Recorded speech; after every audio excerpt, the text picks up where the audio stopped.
नहीं नहीं, मेरी सच्ची कहानी सुनोगे? से ये सुनो। कोई 40 बरस पहले की बात है। लिए अपने सपने में हाथ में चली जा रही थी, नहीं नहीं, आ रही थी, नहीं नहीं, जा रही थी, because we all get confuse many a times. ओफो, आगे भी तो बोलो ना। बताती हूँ। First of all, very good afternoon, everyone present here, all the students especially. Thank you, the management of Modern School Noida, Dr. Neeraj Awasthi, Principal Modern School Noida, and who has given us the beautiful and wonderful platform to share our heart. Silence to spotlight. Aiming, motivate the young minds. Yes, will you be motivated? Till now, any takeaway with you? You have any takeaway right now? You have since so many speakers here. You have any takeaway with you? Yes or no? Yes. Thank you. So, मेरी शुरू होती है एक छोटी सी कटोरी से और अंतर्राष्ट्रीय स्वर्ण पदक तक। मैं 1985 यानी 1984-85 की बात कर रही हूँ। 1984-85 में मेरे स्कूल में छोटी सी एक खेल की प्रतियोगिता आयोजित की गई, उसमें मैंने भाग लिया और भाग लेने के बाद मुझे कुछ खेलों में कुछ नहीं मिला और अंत में एक छोटी सी कटोरी मिली डिस्कस और शॉट पुट थ्रो में।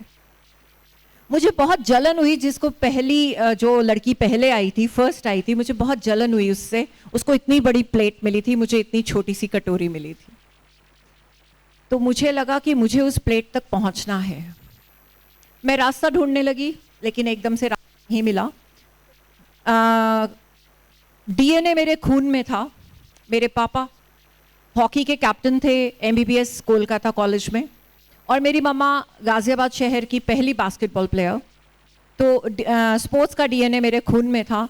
मैंने कोशिश जारी रखी तो मुझे हॉकी खेलने का मौका मिला और हॉकी में मैंने काफ़ी प्रैक्टिस की। काफ़ी प्रैक्टिस करने के बाद मुझे जूनियर नेशनल खेलने का मौका मिला, लेकिन वहाँ मेरे साथ एक बहुत बड़ा धोखा हुआ। मुझे सारे मैचेस खिलाए गए, लेकिन जिस मैच में इंडिया टीम के लिए सिलेक्शन होना था, वहाँ पर थोड़ी सी राजनीति हो गई और मुझे नहीं खिलाया गया। तो मुझे बहुत अफसोस हुआ।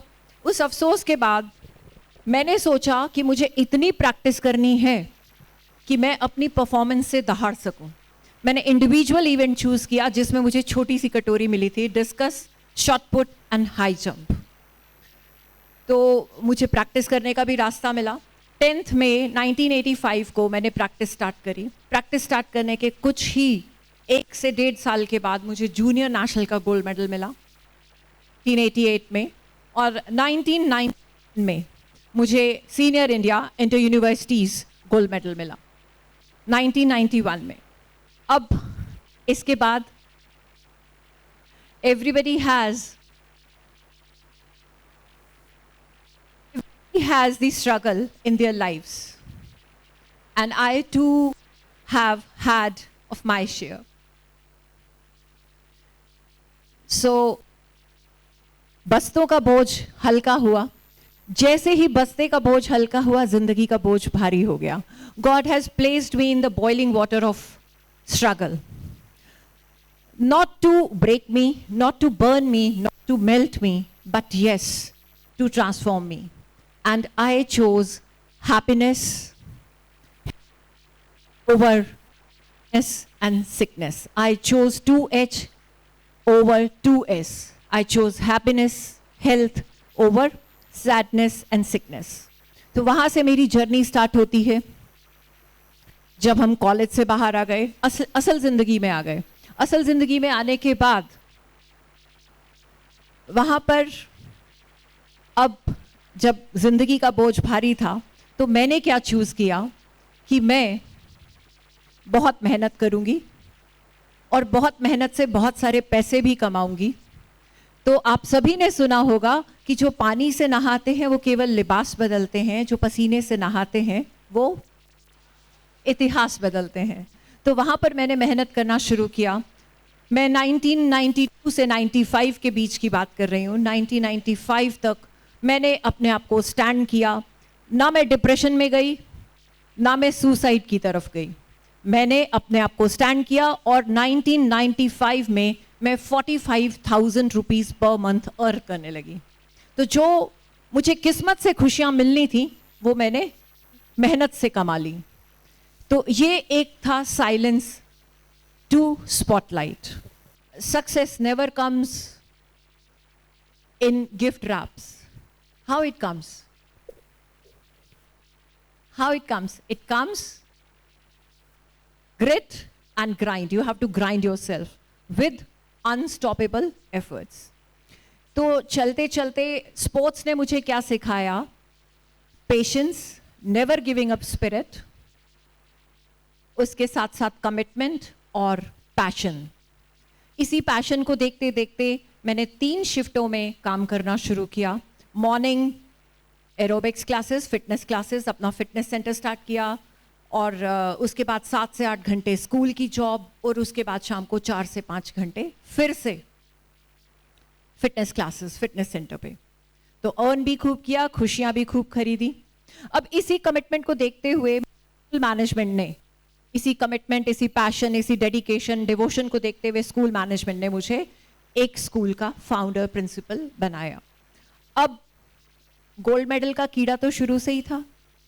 नंबर 1 आने की, जिसे आप लोग आजकल की भाषा में कहते हैं चुल, वो शुरू से ही थी कि जहां पर खड़े होना है वहां नंबर 1 आना है। तो अब जिद शुरू हुई कि अपने स्कूल को नंबर 1 बनाना है, हर कीमत पर बनाना है, हर अंदाज में बनाना है, हर लहजे में बनाना है।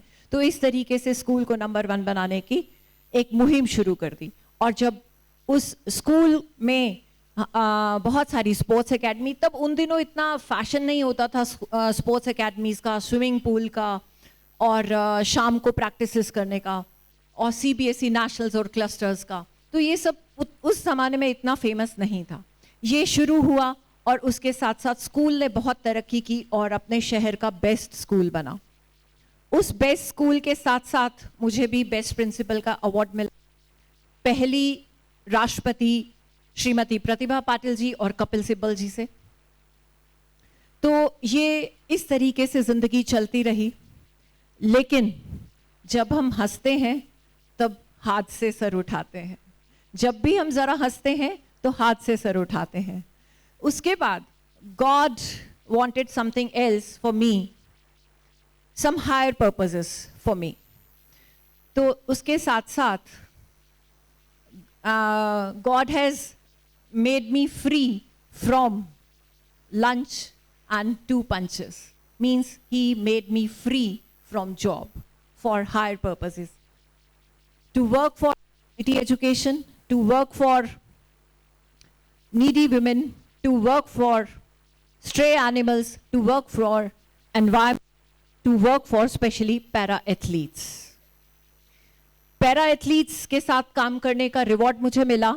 मैं 2014 में साउथ कोरिया एशियन गेम्स में एज एन ऑफिशियल एथलेटिक्स की टीम के साथ गई फॉर इंडिया। उसके बाद मैं लगातार उनके लिए काम करती रही और पैरा पावर लिफ्टिंग की टेक्निकल कोच भी हूँ और पैरा पावर लिफ्टिंग के स्टूडेंट्स, बच्चों को इंटरनेशनली पार्टिसिपेट करवाने के लिए भी लेकर जाती हूँ। और इसके साथ साथ मैंने नीडी फीमेल्स के लिए जब काम किया तो उनको काम करने की वजह से मुझे क्या रिवॉर्ड मिला? मुझे इंडियन रेड क्रॉस सोसाइटी ने स्पॉट किया और मुझे अपना ब्रांड एम्बेसडर बनाया for Indian red cross society. तो ये सब करते करते न जाने कब मैं 50 की हो गई। समय का पता ही नहीं चला, ऐसा लगा कि कल ही की बात है। अब तो इस बात को भी 5 साल और हो गए, यू कैन ऐड 5 years मोर। तो मुझे पता ही नहीं चला मैं कब 50 बरस की हो गई और साथ में कोरोना भी आ गया। अब कोरोना में मुझे लगा कि 35 years के बाद मुझे एक समर ब्रेक मिला है, खुद को सोचने का एक और मौका मिला है। तो मैंने सोचा, मुझे लगा कि फिटनेस तो है कि मैं सुबह शाम एरोबिक्स की क्लासेस मैंने कभी नहीं छोड़ी, फिटनेस क्लासेस मैंने कभी नहीं छोड़ी। तो उसके साथ साथ मुझे लगा कि मैं फिटनेस को दिशा देती हूँ। इस दिशा को फिर से स्टेडियम में उतारा, खुद स्टेडियम गई और 1.5 साल की मेहनत के बाद 2023 में इसमें एशियन मास्टर्स गेम्स में ब्रॉन्ज मेडल में भारत के लिए जीत के लाई एट द एज ऑफ 52+। और उसके बाद ये सिलसिला जारी रहा। मैंने अपना एक छोटा स्कूल बनाया, वो भी चल रहा है, that is a school chain with the name of royal kids, वो भी चल रहा है भी है। और क्योंकि पढ़ाने का एक कीड़ा अभी भी है, तो मैंने ट्रेनर्स ऑफ ट्रेनर CBSE का जो एक प्रोग्राम है उसमें एनरोल किया, and with the grace of God वहाँ पर सिलेक्शन हुआ। तो अभी तक मैं 6500 टीचर्स प्लस प्रिंसिपल्स को ट्रेन भी कर चुकी हूँ। और जो मेरे हाथ में जो मेडल्स आप देख रहे हैं, ये अभी पिछले महीने 5 और 6 जुलाई को मैंने जीते हैं श्रीलंका में भारत के लिए, 2 गोल्ड मेडल और 1 ब्रॉन्ज मेडल। तो ऐसी ही जर्नी है, और जैसा अभी मेरे साथ माइक के साथ हुआ, मुझे वेट करना पड़ा, हम सभी के साथ होता है, लेकिन पेशेंस और रिजिलियंस से अगर हम काम लें तो हम ज़रूर आगे निकलते हैं। अभी मैं मानिका जी की बुक पढ़ रही थी, उन्होंने 4 बातों पे बहुत फोकस किया है मुझे, और लास्ट उसमें था स्माइल। और इसी के साथ में आप सबने सुना होगा, बहुत पक्का सुना होगा, और हमारे ज़माने में तो बहुत फेमस था कि खेलोगे कूदोगे तो बनोगे खराब, पढ़ोगे लिखोगे तो बनोगे नवाब। इसमें 8 से 10-12 साल पहले मैंने एक लाइन जोड़ी थी, अब काफ़ी फेमस है वो लाइन भी, और वो लाइन ये है कि खेलोगे कूदोगे और थोड़ा बहुत भी पढ़ लोगे तो बनोगे लाजवाब। राइट? सो मैं उम्मीद करती हूं कि आप सब मेरी जर्नी से जरूर इंस्पायर होंगे, चाहे थोड़ा सा ही, और लाजवाब बनने की कोशिश करेंगे। स्पोर्ट्स हमेशा मेरी जिंदगी की बैकबोन रही, और आप अगर स्पोर्ट्समैन स्पिरिट के साथ चलेंगे तो जिंदगी में कभी हार नहीं मानेंगे। Thank you so very much.